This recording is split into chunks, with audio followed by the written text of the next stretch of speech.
हमारे कोटा बूंदी लोकसभा से कांग्रेस के उम्मीदवार, जुझारू नेता, जिनको मैं अभी कह रहा था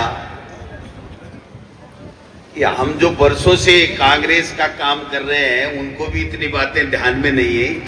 आपने इतनी शानदार भाषण दिया और हमको तो पूरे राजस्थान में आपके भाषण करवाने पड़ेंगे संविधान को बचाने के लिए।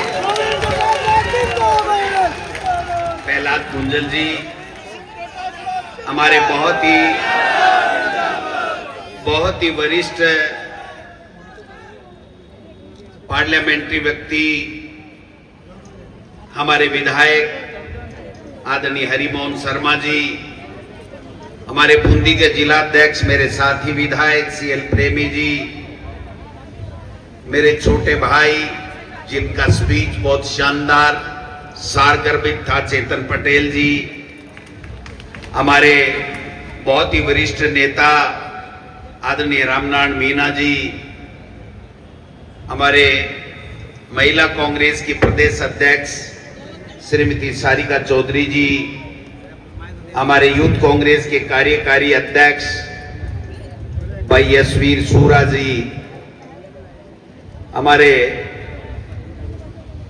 देशराज मीना जी, हमारे महासचिव और कोटा के प्रभारी पानाचंद मेघवाल साहब, हमारी संविधान बचाओ रैली के हमारे प्रभारी हरिशंकर मेवाड़ा जी, ये भी प्रभारी हैं, श्रीमती राखी गौतम जी,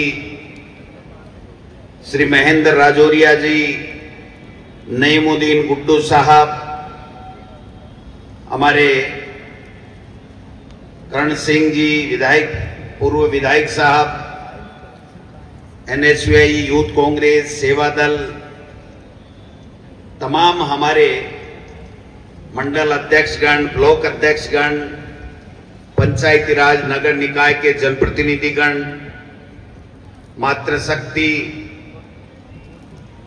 कार्यकर्तागण, मंच पे बैठे हुए नेतागण जिनका नाम मैं नहीं ले पाया हूं, उन तमाम सबको सम्मिलित करते हुए मेरे मीडिया के भाइयों को भी धन्यवाद देना चाहता हूं कि देर रात्रि तक आप यहां पर हमारे कार्यक्रम में विराजे हुए हैं, आपका भी धन्यवाद। भाषण एक से बढ़ के एक हुआ। जो विषय हमारा है वो ऐसा विषय है कि जिस संविधान ने हमें सारे अधिकार दिए, जिस संविधान ने हमें बोलने की आजादी दी, जिस संविधान ने हमें आरक्षण दिया, जिस संविधान ने हमें अधिकार दिए, जिस संविधान ने हमें हमारे कर्तव्य सिखाए,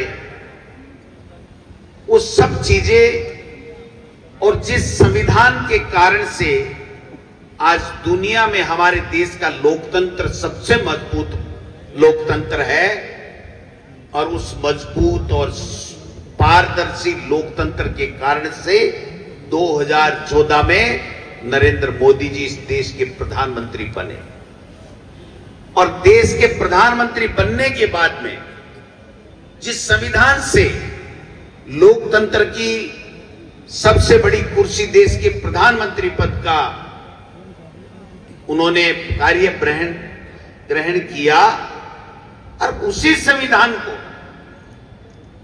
तोड़ने के लिए, उस संविधान को कुचलने के लिए बार बार उस संविधान का उल्लंघन करते हुए तीसरी बार देश के प्रधानमंत्री के पद पे विराजमान हो गए। पहला चुनाव व्यवस्थाओं के खिलाफ स्पीच, भाषण, बड़े बड़े वादे, बेरोजगारी हटा दूंगा, आतंकवाद समाप्त कर दूंगा, महंगाई कम कर दूंगा, 2 करोड़ लोगों को रोजाना रोजगार दूंगा, किसान की आमदनी दुगुनी कर दूंगा, मातृशक्ति को सशक्तिकरण करने का काम कर दूंगा और उसमें एक वादा यह भी था कि हमारी विदेश नीति को मजबूत बनाने का काम करेंगे, आर्थिक नीति को ठीक करने का काम करेंगे और पाकिस्तान को लाल आंख दिखाने का काम करेंगे। ये देश के प्रधानमंत्री ने हमसे वादा किया, इस देश से वादा किया। मैं पूछना चाहता हूं देश के प्रधानमंत्री जी को कि आप जो 10 वादे, 20 वादे, 25 वादे, जितने आपने प्रमुख वादे जो मैंने 10-5 गिनाए, आपने एक वादा पूरा किया हो तो बता दीजिए। आज महंगाई देश में किस कदर हावी है आप और हम सब जानते हैं। पेट्रोल डीजल का क्या भाव है। इस देश का प्रधानमंत्री अगर अपने श्रीमुख से ये कहे कि 2023 में दिसंबर में अगर राजस्थान में मेरी सरकार बनती है तो ये डबल इंजन की सरकार हरियाणा के बराबर पेट्रोल का भाव कर देगी, कहा था कि नहीं कहा? आप बताओ, हो गया क्या? 10-11 रुपए आज भी हरियाणा और हमारे पेट्रोल के भाव। जिस देश के प्रधानमंत्री ने अपने 2 बार भाषण में, अजमेर में और जयपुर में, ईआरसीपी राष्ट्रीय परियोजना घोषित कर दूंगा और ईआरसीपी जो वसुंधरा जी ने बनाई वो ईआरसीपी लागू करूंगा और जब राष्ट्रीय परियोजना होगी तो 90% पैसा केंद्र की सरकार का मिलेगा। मैं पूछना चाहता हूं मोदी जी, आपके इस ईआरसीपी के वादे का क्या हुआ? दोनों वादे बहुत महत्वपूर्ण थे। किसान की आमदनी दोगुनी करने की बात की। जब पहली बार देश के प्रधानमंत्री मोदी जी बने तो उन्होंने सर्वसम्मति से लोकसभा और राज्यसभा में पारित कानून, भूमि अधिग्रहण का कानून को परिवर्तित कर बड़े बड़े उद्योगपति सेठों को जमीन देने के लिए परिवर्तन करने का षड्यंत्र रचा। देश का किसान उठ खड़ा हुआ। राहुल गांधी जी के नेतृत्व में, आपको पता होगा, दिल्ली में रैली हुई और वो कानून परिवर्तित नहीं हुआ। जब दोबारा देश के प्रधानमंत्री मोदी जी बने तो 3 काले कानून, जिन कानूनों की किसी किसान ने कभी भी कोई मांग नहीं की, किसी लोकसभा में किसी एक भी सांसद ने मांग नहीं की, राज्यसभा में किसी राज्यसभा के सदस्य ने मांग नहीं की, देश के किसी भी स्टेट में किसी विधानसभा ने प्रस्ताव पारित करके मांग नहीं की। बड़े बड़े उद्योगपतियों को खेती और किसान की उपज के ऊपर कब्जा कराने के लिए 3 काले कानून लेकर के आए। 15 महीने तक किसान खून के आंसू रोते रहे। मोदी जी ने तनिक भी परवाह नहीं की, कांटे बिछा दिए, दिल्ली नहीं जाने दिया। आतंकवादी, चोर, लुटेरे, पता नहीं क्या क्या उपमाएं दी, भ्रष्टाचारी, शराबी। ये देश के प्रधानमंत्री को शोभा देता है? देश के प्रधानमंत्री 15 महीने तक खून के आंसू किसानों को रुलाते रहे। सरकारें जब बनती हैं तो जनता बनाती है और जनता क्या चाहती है वो देश का प्रधानमंत्री हो चाहे किसी भी राज्य का मुख्यमंत्री हो, उसको वो काम करना पड़ता है। और अब की बार तो हद ही हो गई कि हम संविधान बदलेंगे। और संविधान में क्या है? संविधान में जो वो बदलना चाहते हैं, जो आरएसएस की सोच है, और मोहन भागवत जी बार बार कहते हैं कि आरक्षण खत्म होना चाहिए, एससी, एसटी और ओबीसी का आरक्षण खत्म होना चाहिए। और जब राहुल गांधी जी ने कहा आप तो आरक्षण खत्म करना चाहते हो मोदी जी, हम जातिगत जनगणना करवाएंगे, एससी, एसटी का आरक्षण उसकी जनसंख्या के अनुपात में बढ़ाने का काम करेंगे और ओबीसी को भी उसकी जनसंख्या के मुताबिक उसकी सत्ता में भागीदारी निश्चित करेंगे। वो देश का प्रधानमंत्री स्वर्गीय राजीव गांधी जी था जो पंचायती राज और नगर निकाय में आरक्षण देकर के इस दुनिया से चला गया, लेकिन आज भी हमारी माताएं बहनें 33% ओबीसी के लोग आज महापौर बनते हैं, आज पंचायती राज में प्रधान बनते हैं, नगर निकाय में चेयरमैन बनते हैं। ये किसकी देन है मोदी जी? अरे आपने तो जुमला फेंका, दोनों लोकसभा और राज्यसभा में कानून पारित कराया कि हम 33% महिलाओं को आरक्षण देंगे। जो कांग्रेस ने पहले शुरू किया था, बहुमत के कारण से वो नहीं कर पाई, आपको हमने समर्थन दिया, कांग्रेस पार्टी पूरे विपक्ष ने समर्थन दिया और आपने वो कानून तो बना दिया, लेकिन वो कानून कब लागू होगा ये तारीख नहीं बताई है। आज भी किसी को पता नहीं है कि हमारे देश में कानून बन गया, लेकिन वो कानून लागू कब होगा? ये अगर संविधान का उल्लंघन नहीं है तो और क्या है? और अपने राजस्थान के साथ में तो बड़ा जोरदार झोला किया उन्होंने। राजस्थान में जब बहुमत आ गया, इनकी झूठ में नहीं सहेगा राजस्थान।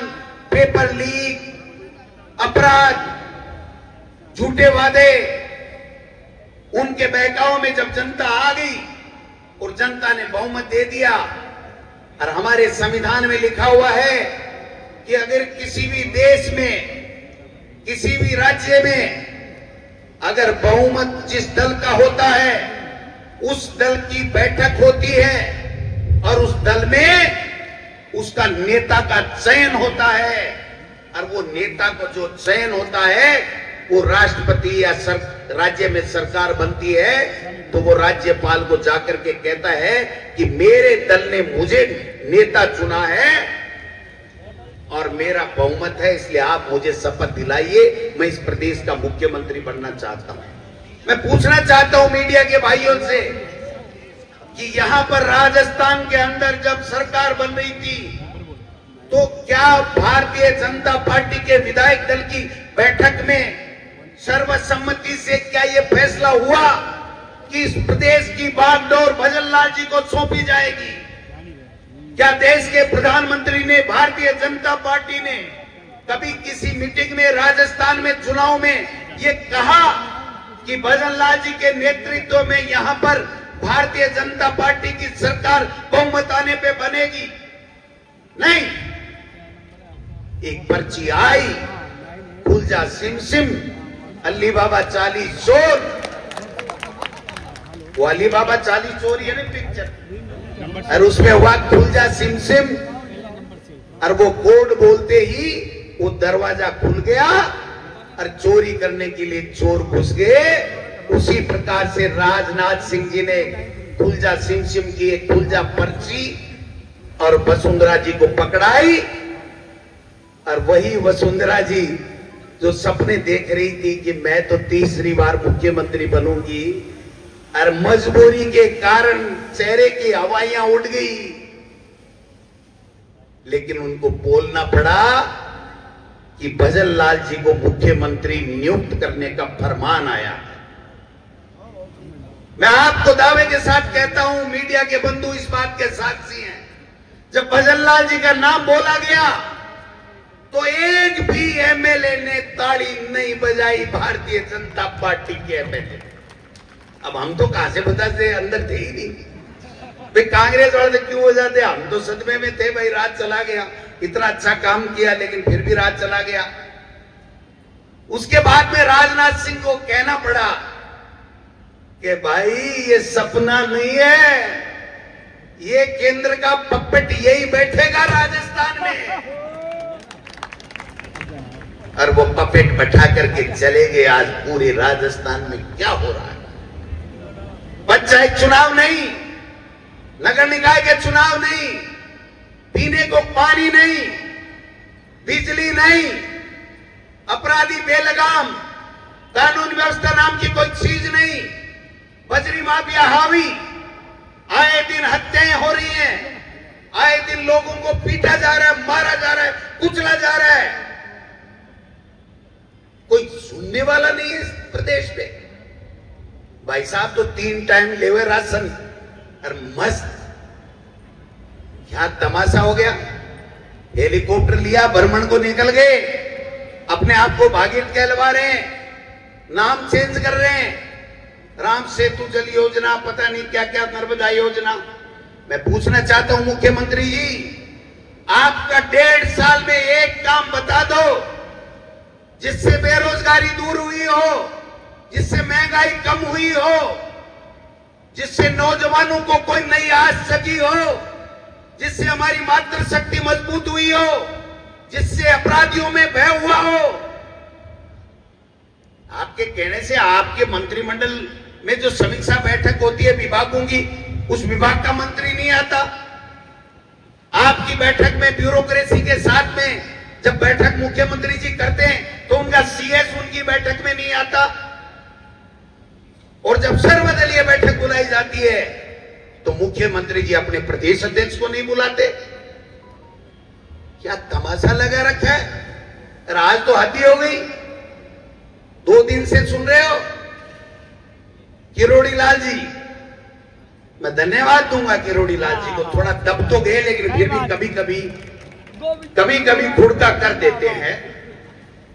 उन्होंने कहा 8 करोड़ की बिशलपुर में बजरी चोरी हो रही है प्रतिदिन, और उसका इशारा चोरी करने वालों में कोटा की तरफ अंगुली करके बताते हैं। कर लिया क्या कुछ नहीं कर पाए। किरोड़ी जी का मुंह बंद कर दिया।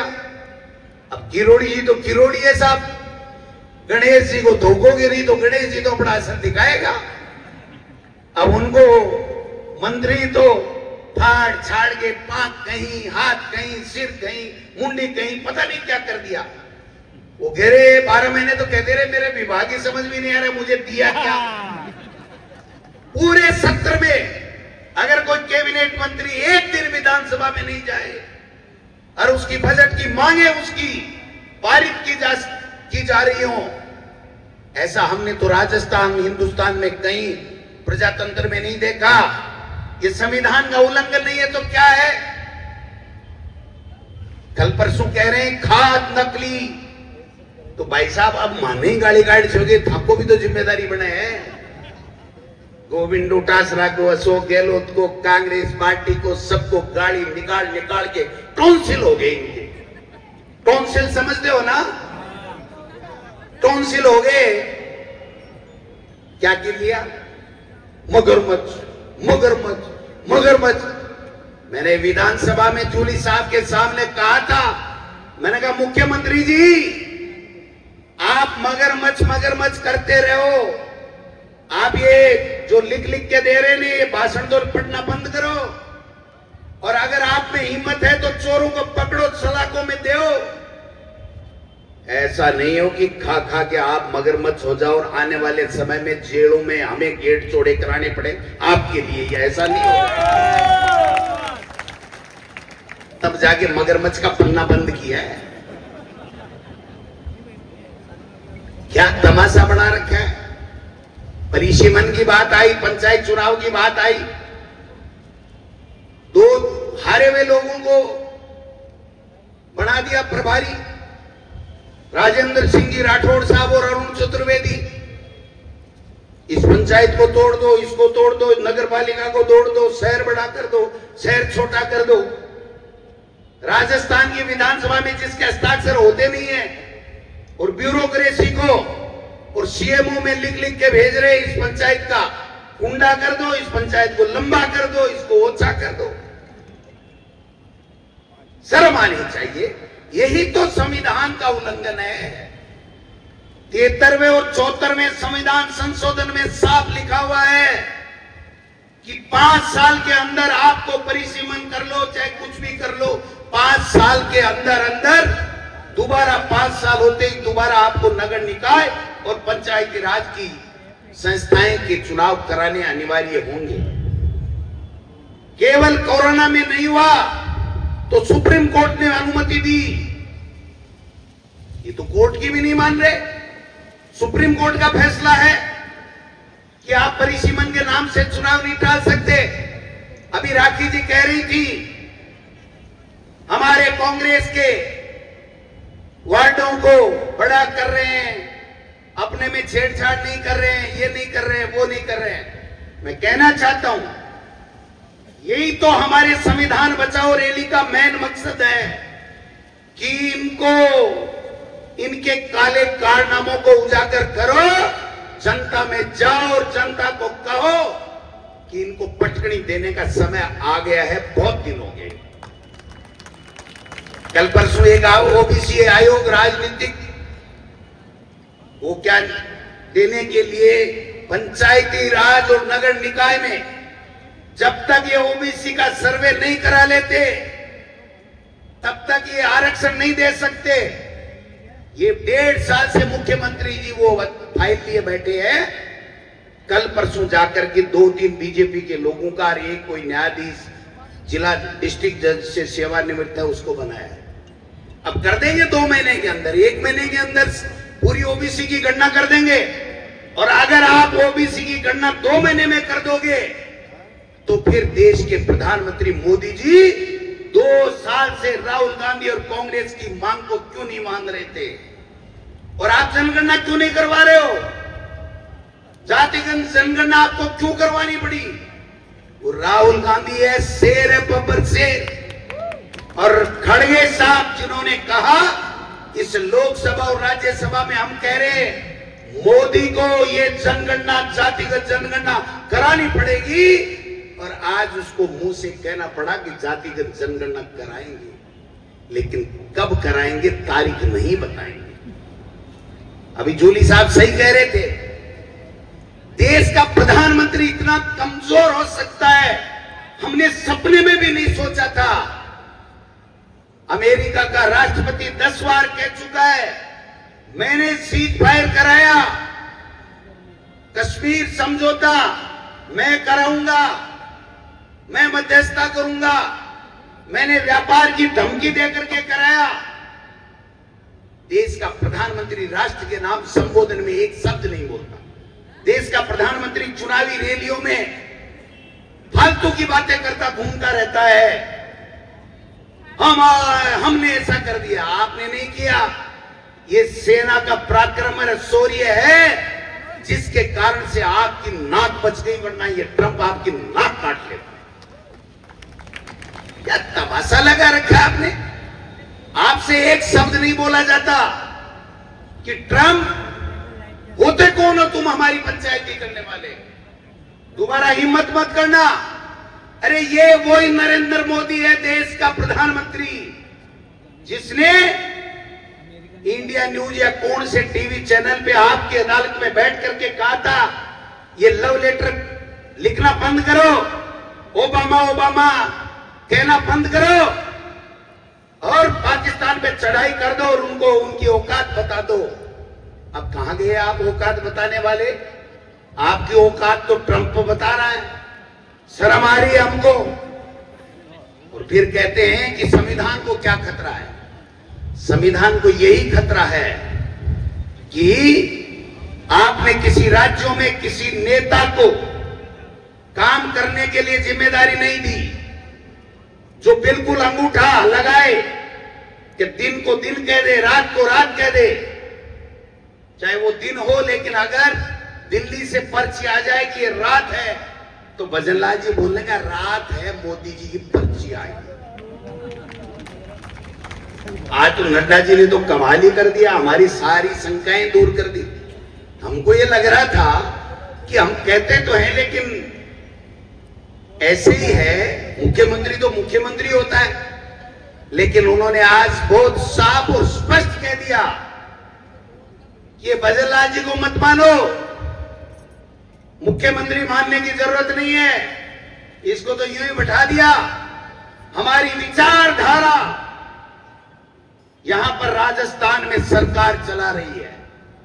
विचारधारा का मतलब या तो यह है कि देश के प्रधानमंत्री और दिल्ली से जो पर्ची आती है वो काम इस प्रदेश के मुखिया को, सरकार को करना पड़ता है, और या जो राजस्थान में भारतीय भवन से आरएसएस की पर्ची आती है वो इनकी असली विचारधारा है। इस बीजेपी की जननी है, उस विचारधारा से आप प्रदेश चलाना चाहते हो, भाई को भाई से लड़ाना चाहते हो, नफरत फैलाना चाहते हो, ये नहीं चलने देंगे। ये जूली साहब बैठे हैं ना, इन्होंने राजस्थान की विधानसभा में इन मंत्रियों की ऐसी रबड़ी बना दी, एक सवाल का जवाब नहीं दे सके। वो मेमना करता है, मैं करने लगे। मुख्यमंत्री आया, एक दिन भाषण दिया, मैं तो आश्चर्यचकित रह गया। मुख्यमंत्री मेरे से इतना प्रेम करता है, मुझे खुद को ही पता नहीं था। डोटासरा जी कहां गए, डोटासरा जी कहां गए, डोटासरा जी वो गमछा कहां गया। मैं क्यों भाई, एक में आखिरी में 2 दिन पहले जे राहुल जी, प्रियंका जी, गोविंद डोटासरा गम छोटे घूम जातो ना, तो लोकसभा अध्यक्ष दूसरों ही ढूंढना पड़तो है कि नहीं। तो डोटासरा जी इत तो याद ही लिए करे भाई जी, क्या मोरना ढीला कर रखा, इनको ऐसा कर रखा है, एक काम ढंग से नहीं कर सकते। एक मंत्री की औकात नहीं है कि वो एक काम अधिकारियों से, अपने विभाग के अधिकारियों से करा ले। एक एमएलए की हिम्मत नहीं है कि वो जाकर के मुख्यमंत्री से कोई काम करा ले। मुख्यमंत्री के पास जाते हैं तो कहते चाय पियो, सुना है मैंने, तो मैं नहीं गया। लस्सी पी लो, चाय पी लो, रबड़ी खा लो, रसमलाई खा लो, दही बड़ा खा लो। बेटी का बाप मुख्यमंत्री है, कहीं और क्यों है। एक तो सामान्य क्या डराक है, जनता ने आपको मुख्यमंत्री इसलिए बनाया, जनता के काम करो, काम नहीं हो रहे। 1 जनवरी को आईपीएस आईएएस का प्रमोशन हुआ था, कर दिया गया ट्रांसफर। एक भी बता दो, जिम्मू पातल करूं, आप बड़ी पर्ची ली गए पहले। और मैं आपको कह के जा रहा हूं, कोटा में ज्यादा समय हो गया, लंबी बात नहीं करूंगा, आखिरी में 1 मिनट लूंगा। मैं लिख के दे रहा हूं, जल्दी से जल्दी इस राजस्थान में पर्चियां बदलेंगी, पर्चियां बदलेंगी, पर्चियां बदलेंगी। मैं पूछ रहा था कि मान लो भाई लो आईजी साहब अठे ही है, गयो मेरे से जूली साहब से, एमएलए साहबान से बहुत प्रेम करता है। बेचारा रो धो के 10 बजे 10:30 बजे एक एफआईआर लॉन्च कराई, और हुआ क्या, ये हुआ क्या, ये जब हमारे पास फोन आया कि साहब हम मिलना चाहते हैं, सीआईडी सीबी से है, मैंने कहा गोविंद डोटासरा और टीकाराम जूली तो तुम्हारे दरवाजे पे आ रहे हैं, तुम्हारे में हिम्मत है, अगर हमने कोई जुर्म किया है तो गिरफ्तार करके बताओ, नानी याद आ जाएगी, नानी याद आ जाएगी। ये राजस्थान है भाई साहब, ये गुजरात नहीं है जो थोते भाषण दे दे करके जनता को डरा के, ईडी, इनकम टैक्स, सीबीआई से डरा करके आप कुशासन की पराकाष्ठा पार कर रहे हो। ये राजस्थान है, यहां के हम राहुल गांधी के बब्बर शेर हैं, न ईडी से डरते हैं, न इनकम टैक्स से डरते हैं, और किसी से नहीं डरते हैं। और अब तो हमारे पास में प्रहलाद गुंजर जैसा योद्धा भी जो ललकारने की हिम्मत रखता है। ये कोटा है, मैं कोटा के लोगों को सैल्यूट करता हूं, प्रणाम करता हूं। आपने वो जलवा दिखा दिया, और आज की ये मीटिंग, आज की ये रैली, आज की ये सभा इस राजस्थान सरकार के पसीने ला देगी, पसीने ला देगी, ये मैं कहना चाहता हूं। कहते थे अंग्रेजी स्कूलें बंद करेंगे, तुम्हारे काका जी का राज है, अंग्रेजी स्कूलें बंद करोगे। गरीब का बेटा नहीं पढ़ना चाहिए। 10वीं का रिजल्ट आया, top English Mahatma Gandhi English medium में गरीब के बेटे और बेटियों ने किया, चाहे वो कोटा हो, बाड़मेर हो, बांसवाड़ा हो, दलित आदिवासी की बेटे और बेटियों ने टॉप किया। और आप इसको बंद करना चाहते हो? बंद करके तो बताओ कैसे करते हो बंद। हमारे सीने में गोली चला के बंद कर सकते हो, ऐसे बंद नहीं कर सकते तुम। आपने चिरंजीवी स्वास्थ्य बीमा योजना का क्या कबाड़ा कर रखा है, पैसे नहीं मिलते, भ्रष्टाचार हो रहा है, आए दिन अफसर सरकार चला रहे, नेता मैं बीजेपी के करते घूम रहे। अरे तुमसे ज्यादा तो हमारी चलती है, बीजेपी के मंत्रियों से ज्यादा तो टीकाराम जूली, गोविंद डोटासरा की चलती है, पता लगा लेना कभी भी। एक कार्यकर्ता को वहां पर सीकर में काले झंडे दिखाने पे पुलिस ने हिमाकत की थी, सारी की सारी कांग्रेस जाकर के डीजी के बैठ गई और डीजी को कहना पड़ा कि हमारे अधिकारियों से गलती हुई है, ज्यादती नहीं होगी, और उसके बाद में हम वहां से उठ करके आए थे। इसलिए मैं कोटा में भी आपको कहना चाहता हूं, किसी से डरने की आवश्यकता नहीं है, ये जीवन बार बार नहीं मिलता है, मरने से डरने की जरूरत नहीं है। जेल में पंडित जवाहरलाल नेहरू जो करोड़पति अरबपति थे, विदेश से कपड़े धुल करके आते थे, वो 9 साल तक जेल में रहा इस देश की आजादी के लिए। हम तो चीज ही क्या है साहब, जेल में रहे संविधान को बचाने के लिए, इनके अन्याय का मुकाबला करते हुए अगर हम शहीद भी हो जाए तो चिंता करने की आवश्यकता नहीं है, हमारा नाम अमर हो जाएगा। इसलिए आपको कहीं किसी को घबराने की आवश्यकता नहीं है। आप एक सीटी करना, एक टेलीफोन की घंटी बजेगी, राजस्थान का तमाम कांग्रेस के लोग कोटा हो, बूंदी हो, झालावाड़ हो, जहां आप कहोगे आ जाएंगे। ये नहीं कर रहे थे, वासुदेव देवनानी जी लिए बैठे थे, कुंडली मारे बैठे थे, कंवरलाल मीणा जी 25-27 मुफ्त में, और 15 दिन बाद में, 20 दिन 25 दिन बाद में भी करना पड़ा। जेल में भी गए, विधायकी भी गई, और मैं कह के जा रहा हूं, जब चुनाव होंगे कांग्रेस पार्टी वहां से चुनाव जीतेगी। इसलिए गुड्डू भाई, आपने जो दमखम दिखाया, जो नौजवानों ने, युवाओं ने, ये जो दमखम है ना, ये बेकार नहीं जाएगा। आने वाले समय में पंचायती राज, नगर निकाय के चुनाव में कांग्रेस अपना परचम लहराएगी। 2028 में दोबारा राजस्थान में कांग्रेस की सरकार बनेगी, और 2029 में मोदी जी की विदाई 100% होकर के रहेगी। ये मैं आपको आप सब आए, आपको बहुत बहुत धन्यवाद। हमने समय बहुत ले लिया।